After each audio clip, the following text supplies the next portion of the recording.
ہم خداوند کی روشنی میں چلے، روشنی میں چلے۔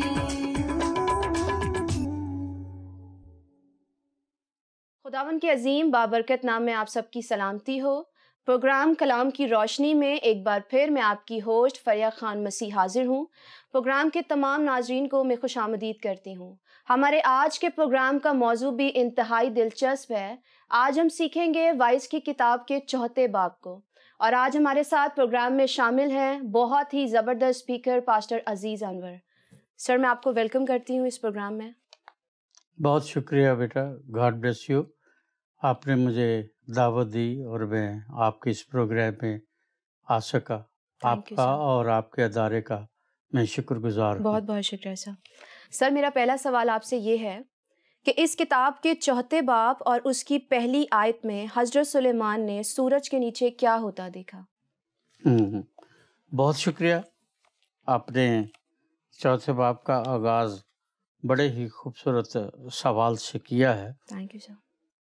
آپ کو یاد ہوگا کہ وائس کی کتاب کا آغاز جی وہ ایک سٹیٹمنٹ سے کرتا ہے، جی، اور اس سٹیٹمنٹ کو وہ اپنے اس پوری کتاب میں مختلف مثالوں کے ساتھ، تمثیلوں کے ساتھ یا منظر ناموں کے ساتھ اس کو پیش کرتا ہے۔ اس کی جو سٹیٹمنٹ ہے یا قرارداد ہے وہ یہ ہے کہ باطل ہے، سب کچھ باطل ہے۔ اور میں نے پہلے بھی گزارش کی تھی کہ باطل سے مراد یہ نہیں ہے کہ سب کچھ جھوٹ ہے۔ جی، یہاں جب وہ باطل کی بات کرتا ہے تو وہ یہ کہتا ہے کہ سب کچھ ہے، موجود ہے، ان کا وجود بھی ہے، ان کی کارگری بھی ہے، لیکن ان باتوں کو، ان چیزوں کو قیام نہیں ہے، ان میں کوئی استحقاق نہیں ہے۔ جب وہ 4 باب کا آغاز کرتا ہے، اگر ہم اس کو پڑھیں تو یہاں بڑی صفائی کے ساتھ لکھا ہے، تب میں نے پھر کر اس تمام ظلم پر جو دنیا میں ہوتا ہے نظر کی، اور مظلوموں کے آنسوؤں کو دیکھا، اور ان کو تسلی دینے والا کوئی نہ تھا، اور ان پر ظلم کرنے والے زبردست تھے، پر ان کو تسلی دینے والا کوئی نہ تھا۔ وہ کہتا ہے کہ سب کچھ بے ثبات ہے، کسی کو استحقاق نہیں۔ پھر وہ کہتا ہے کہ آسمان کے نیچے، جب وہ آسمان کے نیچے کی بات کرتا ہے تو آسمان کے نیچے، جس کو سائنس کی دنیا پلانٹس کی یا گلیکسیز کی دنیا کہتی ہے، اس میں زمین کی وہ بات کرتا ہے، اور کہتا ہے کہ زمین پر جب میں نے پھر کر دیکھا تو پھر میں نے ہر طرف ظلم ہی ظلم دیکھا۔ اور جس ظلم کی وہ بات کر رہا ہے اس میں وہ کہتا ہے کہ یہ جو زندگی ہے یہ پہلے دن سے ظلم سے بھری ہے۔ آج بھی دنیا میں ایسی تحریکیں ہیں، ایسے لوگ ہیں یا اینٹی بائبل ہیں لوگ جو اس بات کا ذکر کرتے ہیں کہ اگر انسان کو کپڑوں کی ضرورت ہوتی تو خدا جو ماں کو اسی گھڑی دودھ دے سکتا ہے، خوراک مہیا کر سکتا ہے، وہ اپنے بچوں کو جب وہ جنم دیتی ہیں تو خدا ان کے لیے لباس بھی مہیا کرتا۔ چونکہ انسان کے لیے خدا کی نظر میں لباس ضروری نہیں ہے، اس لیے اس نے اس کو ننگا پیدا کیا ہے، اور جب وہ پیدا ہوتا ہے تو وہ چیخ مارتا ہے تو انسان سمجھتے ہیں یہ بچہ زندہ ہے، اور اگر وہ چیخ نہیں مارتا تو تھپڑ مار کر ڈاکٹر اس کو یا نرسز یا جو سٹاف ہے وہ اس کو رلاتے ہیں۔ روئے گا تو زندگی کا ہمیں پتہ چلے گا کہ یہ زندہ ہے۔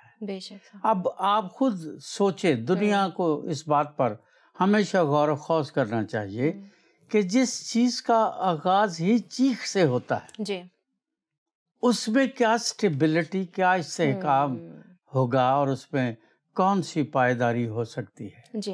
اور جب وہ پیدا ہی چیخ کے ساتھ ہوتا ہے تو پھر دنیا اس کے لیے تو وہی جگہ ہے نا جہاں سے وہ انٹر ہو رہا ہے. وہ تو چیخو پکار کے ساتھ، آنسوں کے ساتھ، رونے کے ساتھ ہو رہا ہے. تو سلیمان بن داؤد کہتا ہے کہ یہ دنیا تو ظلم سے بھری ہے، اور جو ظلم کرنے والے لوگ ہیں وہ کہتا ہے کہ وہ ایسے لوگ ہیں کہ انہیں کوئی پوچھنے والا نہیں ہے. بیسیکلی سلیمان بن داؤد کے بارے جب ہم تواریخ یا سلاطین کی کتابوں میں پڑھتے ہیں تو سلیمان بادشاہ انتہائی رحم دل اور درد مند دل رکھتا تھا. وہ بہت ہی کہنا چاہیے کہ وہ لوگوں کے لیے ایک سمپتھیٹک دل رکھتا تھا، جس کے وسیلے وہ لوگوں میں مقبول ہونا چاہتا تھا. کیونکہ اس سے پہلے داؤد بادشاہ کے تمام بیٹے قتل ہو چکے تھے. اس کے باپ کو خدا نے سزا دے رکھی تھی. سلیمان بتسبا سے تھا. اس کے باوجود داؤد بادشاہ اس پر راضی ہو گیا کہ یہ بادشاہ بن جائے. اور بہت سارے لوگوں نے اس کی ہیلپ کی. ایون اس کے جرنلز نے، اس کے سپہ سالاروں نے اس کی ہیلپ کی کہ ٹھیک ہے ہم اس کو اپنا بادشاہ مانتے ہیں. لیکن اس نے ظلم اپنے گھر میں دیکھا تھا، اپنے محل میں جہاں وہ کھیلتا تھا، بھاگتا تھا، اس میں اس نے ظلم دیکھا تھا. اور اس ظلم کے سبب سے جب وہ یہ سوچتا ہے، اس کتاب کو لکھ رہا ہے، تو پھر وہ ان کو کہتا ہے کہ چونکہ ان پر ظلم ہوتا ہے اس لیے ان کی نیچر میں بے قراری ہے. یہ چونکہ مظلوم ہیں اس لیے ان کی نیچر میں بے قراری ہے، بے صبری ہے، اور یہ ہر کام جلدی جلدی کرنے کی آزمائش میں ہر وقت گرفتار رہتے ہیں. کیونکہ اس کے بعد ان کو معلوم ہے کہ ہمارا کچھ نہیں بنے گا، تو اس لیے اس کے لیے وہ یہ ساری باتیں کرتا ہے اور ان کو بتاتا ہے کہ کس طرح سے وہ ایک اچھی زندگی جو ہے وہ بسر کر سکتے ہیں. بہت ہی زبردست سر. میرا اگلا سوال آپ سے یہ ہے کہ آپ اس کتاب کے 4 باب اور اس کی 1 سے 16 آیات میں حضرت سلیمان کے مزاج کو کیسے بیان کریں گے؟ بہت اچھی بات کی آپ نے. میں نے آپ کو پہلے سیشنز میں بتایا تھا کہ وہ وائز ہے.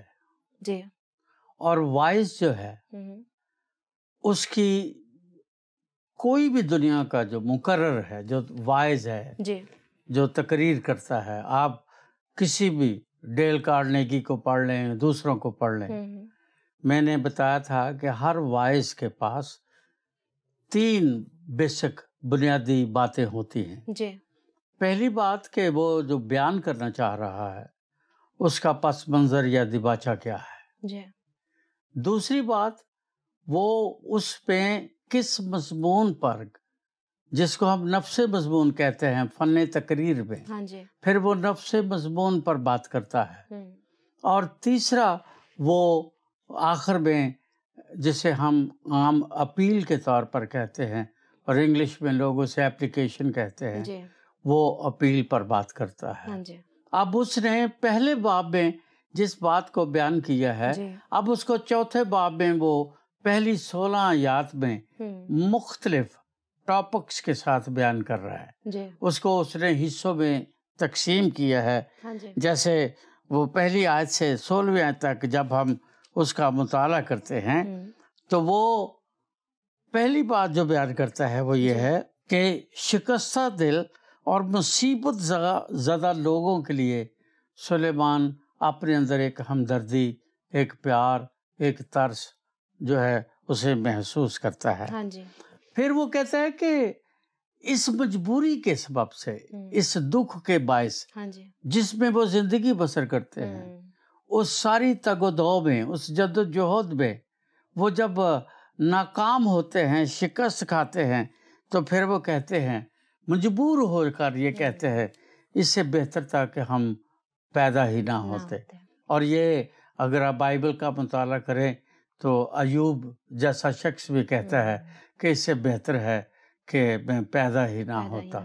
تو اس طرح سے بہت سارے لوگ جب اس قسم کے دکھ سے اور جدوجہد سے گزرتے ہیں تو وہ یہ کہتے ہیں کہ کاش میں پیدا ہی نہ ہوتا. اور چوتھے باب کی دوسری آیت سے دوسری اور تیسری آیت میں وہ اسی کو بیان کرتا ہے. پھر وہ اس میں بیان کرتا ہے کہ نیک آدمی جو ہے وہ کبھی یہ خواہش نہیں کرے گا کہ کاش میں پیدا ہی نہ ہوتا. بے شک نیک آدمی، کیونکہ نیک آدمی کو دنیا شاید وہ سمجھتے ہیں کہ نیک سے، اب نیک کو بھی ہمیں سلیمان بن داؤد کی عینک سے دیکھنا پڑے گا. نیک سے مراد یہ نہیں ہے کہ کوئی کسی بھوکے کو کھانا کھلا رہا ہے یا کوئی شبیل بنا رہا ہے، کوئی نلکا لگا رہا ہے، کوئی یہ کر رہا ہے، کوئی وہ کر رہا ہے.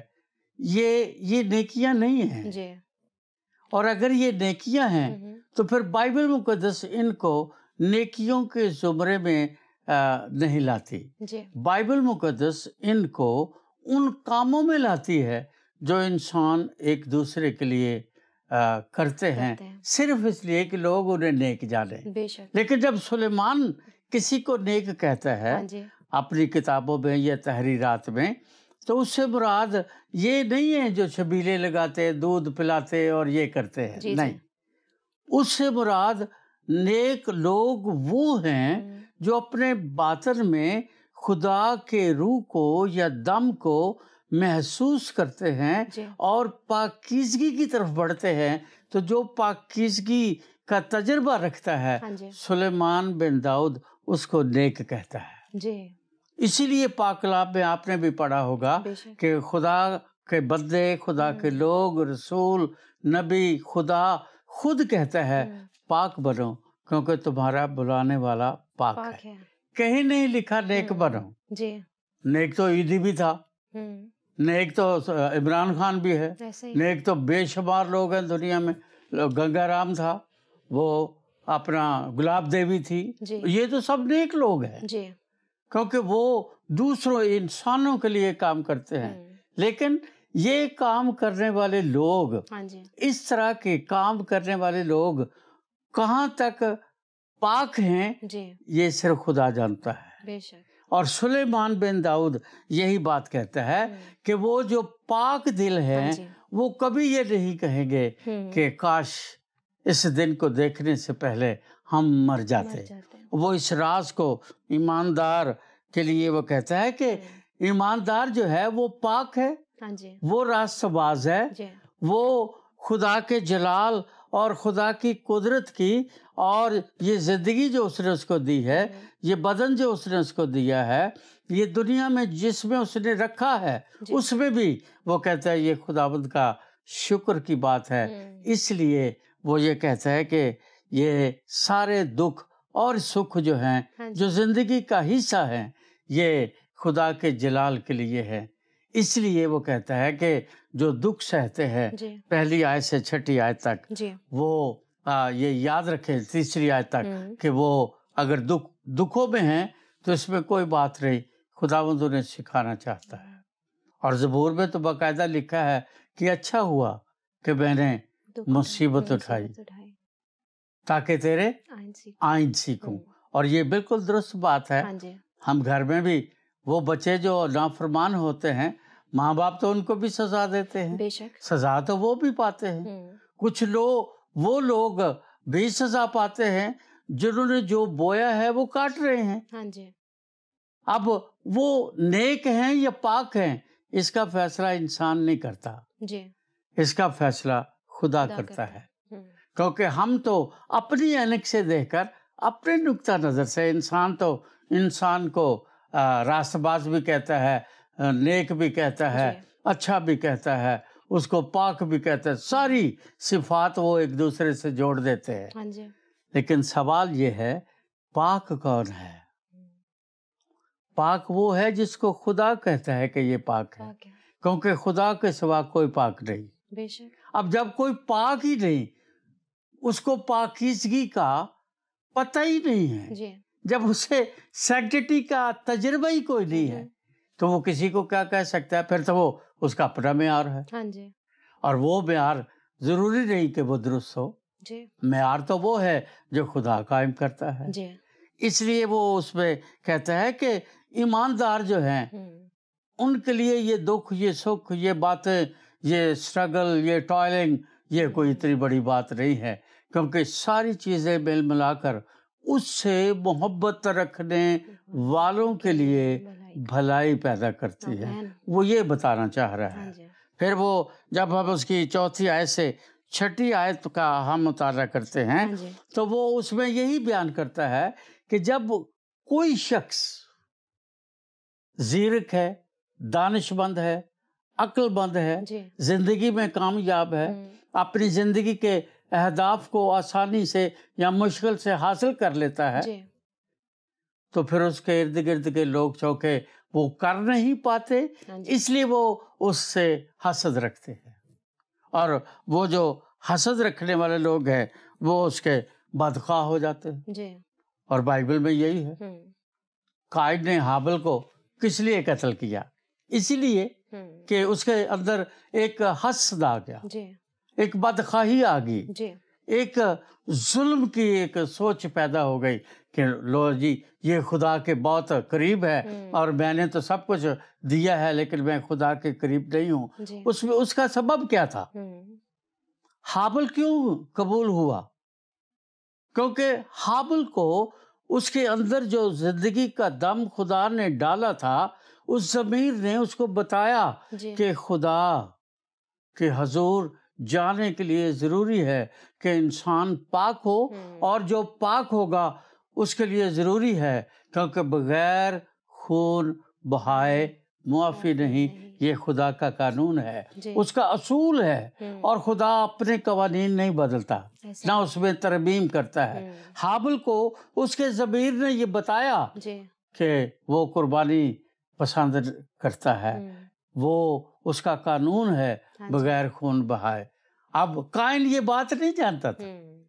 اب یہ نہیں کہ وہ آدم کی اولاد نہیں تھا، اسی خدا کی پیداوار تھا، لیکن وہ خدا کے قریب جانے کے طریقہ کار کو یا عبادت کو یا خدا کو خوش کرنے کو اپنے لیول سے دیکھتا تھا، اور حابل خدا کی آنکھ سے دیکھتا تھا. اس لیے ہم اس میں دیکھتے ہیں اب عیساؤ اور یعقوب دو بھائی ہیں، ایک ہی ماں باپ کی اولاد ہے، اور یعقوب جو ہے وہ ایک دال کھلا کر اس سے پلوٹے ہونے کا حق لے لیتا ہے. اب وہ اپنی بھوک کے آگے سرنگوں ہو گیا نا. اس نے بھوک کو اول مقام دیا اور اپنے پلوٹے ہونے کا حق چھوڑ دیا. اب اس کو ان دونوں چیزوں کے درمیان جو قیمت ہے، جو قدر و منزلت ہے، عیساؤ اس سے واقف ہی نہیں. تو یہ بات بالکل ٹھیک ہے. خدا یسوع نے بھی جب 5000 کو کھانا کھلایا تو اس نے کہا ٹکڑے اکٹھے کر لو تاکہ کچھ ضائع نہ ہو. اب جو لوگ اپنے ہاتھ سے خدا کی دی ہوئی برکتوں کو ضائع کر دیتے ہیں، خدا ان کا ہاتھ کیسے روکے گا؟ وہ نہیں روکتا، وہ ان کو کرنے دیتا ہے. اب اس نے اس کو پہلوٹا بنایا، پہلوٹے ہونے کا استحقاق اس کے پاس ہے. اب وہ خود اپنے پیٹ کی، اپنی لسٹ کی خاطر، بھوک کی خاطر، جس کو وہ کنٹرول نہیں کر سکتا، اتنی بڑی برکت کا انکار کر دیتا ہے. تو اس میں آپ یعقوب کو دھوکے باز کہے، جھوٹا کہے، جو مرضی کہے، لیکن عیساؤ تو بری الذمہ نہیں ہے. یعقوب کسی نہ کسی طرح اپنی منزل پر پہنچ گیا. اور اس طرح سے ساؤل اور داؤد کی کہانی سن لیں. اب وہ 11-12 سال کا لڑکا ہے، اس کے سارے بھائی ساؤل بادشاہ کی فوج میں ہیں، جنگیں لڑتے ہیں، سوربا ہیں، لیکن جاتی جونیت کے سامنے کوئی نہیں جاتا. اب جاتی جونیت کے سامنے داؤد کہتا ہے میں جاؤں گا. اس کی اگر آپ کبھی اس کی قرارداد، اس کی بات کو سنیں تو روح تک کانپ جاتی ہے. وہ 12 سال کا لڑکا ہے اور کہتا ہے یہ ہوتا کون ہے، یہ فلسطی، اس کی حیثیت کیا ہے کہ میرے قادر اور جلالی خدا کی تصدیق کرے. میں جاؤں گا. اس کی سپہ سالاروں میں، بادشاہ میں، کسی میں یہ جرت نہیں کہ وہ اپنے خدا کے لیے غیرت رکھے. اب وہ غیرت رکھتا ہے، وہ جاتا ہے، جاتی جولیت کو قتل کر ڈالتا ہے، عوام اس کی خوشنودی کرتی ہے، اس کو شاباش دیتی ہے، اور ساؤل جیلس ہو جاتا ہے، حسد آ جاتا ہے، اس کو قتل کر دینا چاہتا ہے، اور پھر کتنے سالوں تک وہ اس کے پیچھے پڑا رہا۔ جب لوگ اپنی منزلوں پر پہنچ جاتے ہیں، کبھی لوگ ان کی جو حسد کرنے والے ہیں، ان سے جو کینہ رکھنے والے ہیں، وہ کبھی یہ نہیں سوچتے کہ اس بندے نے اس مقام پر پہنچنے کے لیے کیا کیا نہیں کیا۔ کون یاد کرتا ہے؟ آج میرے بارے میں کون یاد کرے گا کہ میں کہاں سے چلا تھا اور آج کہاں ہوں؟ کسی کو نہیں پتا۔ اگر میں نہیں بتاؤں تو کسی کو کیا پتا؟ لیکن یہ ضرور ہے کہ میرے بچے یا میرے کچھ شاگرد ایسے ہیں، وہ کہتے ہیں جی ہم بالکل آپ جیسے بننا چاہتے ہیں۔ وہ بننا تو چاہتے ہیں، بہت اچھی بات ہے، بہت اچھی خواہش ہے، بہت اچھی آرزو ہے، لیکن جس ایگری سے، جس سٹرگل سے، جس ٹوائلنگ سے، جس جدوجہد سے میں گزرا ہوں، وہ اس کو نہیں جانتے۔ تو یہی بات وہ سلیمان بن داؤد کہہ رہا ہے کہ یہ جو ایماندار ہیں وہ ان باتوں کو نہیں سوچتے، کیونکہ وہ پاک دل ہیں، اور پاک دل جو ہیں وہ جانتے ہیں کہ ہر چیز خدا جو ہماری زندگی پہ کرتا ہے وہ اچھائی کے لیے ہے۔ زبردست ہے، زبردست۔ ویلن آپ نے بہت ہی اچھے طریقے سے بیان کیا کہ ہم صرف گلوری دیکھتے ہیں اور ہم سٹوری نہیں دیکھتے۔ سر میرا اگلا سوال آپ سے یہ ہے، حضرت سلیمان نے 7ویں سے 12ویں آیت میں دوستی کے بارے میں کیا کہا؟ ہاں جی، بہت اچھی بات آپ نے کی۔ سوال یہ ہے کہ سلیمان بادشاہ دوستی کس کو کہتا ہے اور دنیا کس کو دوستی کہتی ہے؟ ہمیں یہ فرق کرنا پڑے گا، بالکل، کیونکہ جب تک ہم یہ فرق نہیں کریں گے تب تک ہم سلیمان بادشاہ کے ذہن کی اس وسعت کو، اس سچائی کو نہیں پا سکتے جو میرے لیے اور ہر انسان کے لیے بہت ضروری ہے۔ وہ کہتا ہے کہ جن کے پاس ہے وہ اس تگ و دو میں ہیں کہ اس کو اور بڑھا دیا جائے، اور اس بڑھانے کے لیے وہ خدا سے بھی دوستی کرتے ہیں، انسانوں سے بھی دوستی کرتے ہیں، دشمنوں سے بھی دوستی کرتے ہیں، اور اس کے پیچھے دوستی نہیں ہے، اس کے پیچھے ان کا پیار، ان کی محبت نہیں ہے، اس کے پیچھے ان کی خود غرضی ہے۔ تو وہ جو خود غرضی کی بات کرتے ہیں وہ یہ نہیں ہے کہ وہ آپ سے پیار کرتے ہیں، وہ آپ سے محبت کرتے ہیں، وہ آپ کا بھلا چاہتے ہیں، وہ آپ کے لیے اچھی خواہش رکھتے ہیں یا اچھی سوچ رکھتے ہیں۔ وہ 99% صرف اس لیے آپ کے ساتھ ہے کہ وہ اپنی غرض پیدا کرنا چاہتے ہیں، وہ خود غرض ہیں، اور جو خود غرض ہیں اس کو وہ کہتا ہے کہ خود غرضی لا علاج بیماری ہے۔ اس لیے اس خود غرضی کا جو علاج ہے وہ کسی کے پاس نہیں ہے، کیونکہ جب انسان اس میں پڑ جاتا ہے، خود غرضی میں، تو پھر وہ رشتے، ناطے، محبتیں، پیار، یہ ساری چیزیں بھول کر صرف ایک نقطے پر کھڑا ہو جاتا ہے کہ میرا بھلا کس میں ہے، میرا فائدہ کس میں ہے، میں کیا کر سکتا ہوں، کیسے حاصل کر سکتا ہوں، اور پھر اس کے لیے وہ قتل بھی کرتا ہے، وہ ظلم بھی کرتا ہے، وہ چھینتا بھی ہے، وہ ریاکاری بھی کرتا ہے، وہ حسد بھی کرتا ہے، وہ نفرت بھی کرتا ہے، تاکہ کسی نہ کسی طرح اپنی غرض کو پورا کرے، اور اپنی غرض کو پورا کرنے کے لیے وہ یہ سارے کام کرتا ہے، اور اس کو وہ اپنی محبت یا پیار کا نام دیتا ہے۔ لیکن شکر ہے کہ سلیمان بن داؤد اس خود غرضی کا علاج بھی وہاں بتاتا ہے، اس کا علاج وہ بتاتا ہے کہ اس خود غرضی کا جو کہ لا علاج بیماری ہے، اس کا ایک علاج ہے، اور وہ علاج ہے ملنساری۔ ملنساری یعنی سب سے پہلے وہ اپنے خالق خدا کے ساتھ رفاقت کو قائم کرے. اگر وہ اس کے ساتھ رفاقت کو قائم کر لیتا ہے تو پھر بنی نوع انسان کے ساتھ محبت اور رفاقت میں سچائی اور پاکیزگی آ سکتی ہے. اگر وہ خدا کے ساتھ رفاقت نہیں رکھتا تو پھر وہ بنی نوع انسان کے ساتھ یا اپنے ہم جنس انسانوں کے ساتھ کسی طرح کا اچھا برتاؤ نہیں کر سکتا. جس کو علامہ اقبال صاحب نے بڑے خوبصورت الفاظ میں بیان کیا ہے کہ درد دل کے واسطے درد دل کے واسطے پیدا کیا انسان کو، ورنہ اطاعت کو کب نہ تھے کروبیاں. وہاں تو لاکھوں فرشتے ہیں جو ستائش کر رہے ہیں، جو حمد گا رہے ہیں، جو گیت گا رہے ہیں. ان کی سرگم بھی ٹھیک ہے، ان کی لے بھی ٹھیک ہے، تال بھی ٹھیک ہے، وہ خدا کے حضور میں کھڑے ہیں. تو پھر ضرورت کیا تھی؟ اور یہی وجہ ہے کہ خدا نے انسان کو بنایا اور رشتوں کے بند میں باندھا. اور آج وہ لوگ جو رشتے کی قدر نہیں کرتے، جو رشتوں کی قدر نہیں کرتے، وہ اکیلے پن کا شکار ہو جاتے ہیں. اور جب اکیلے پن کا شکار ہو جاتے ہیں تو وہ ذہنی طور پر بیمار ہو جاتے ہیں.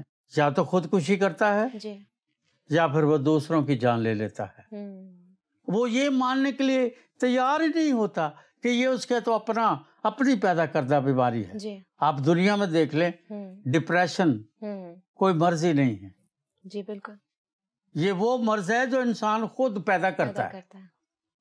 اور اس کے لیے آپ دیکھ لیں اس وقت میڈیکل جو 2020 کا جو میڈیکل سائنسز ساری دنیا کا آیا ہے، اس میں سب سے زیادہ جو دوائی بکی ہے وہ ڈپریشن کی ہے.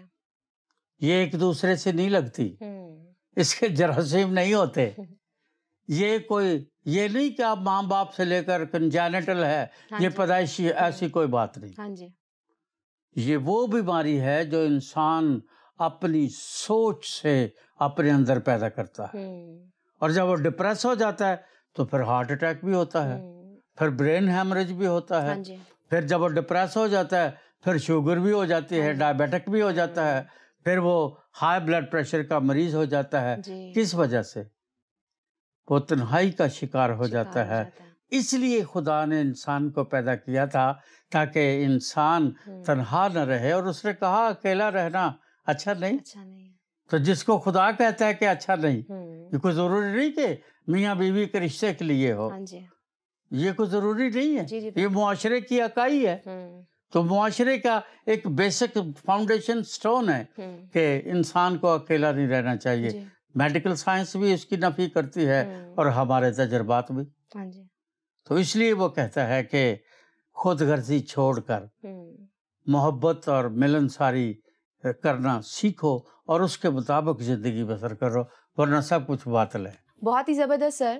پادری صاحب نے ہمیں بہت ہی زبردست بات بتائی کہ کس طریقے سے حضرت سلیمان نے ہم سے کہا کہ ہمیں خود غرضی کو چھوڑ کے ملنساری اور محبت کے ساتھ زندگی کو بسر کرنا ہے. ہمیشہ کی طرح میں نے آج بھی پادری صاحب سے بہت برکت پائی اور میرا ایمان ہے کہ ہمارے ناظرین نے بھی بہت برکت پائی ہوگی. شو کا وقت ختم ہوا جاتا ہے. آپ سے ملاقات ہوگی نیکسٹ ایپیسوڈ میں. تب تک کے لیے خدا حافظ. آؤ ہم خداوند کی روشنی میں چلے، روشنی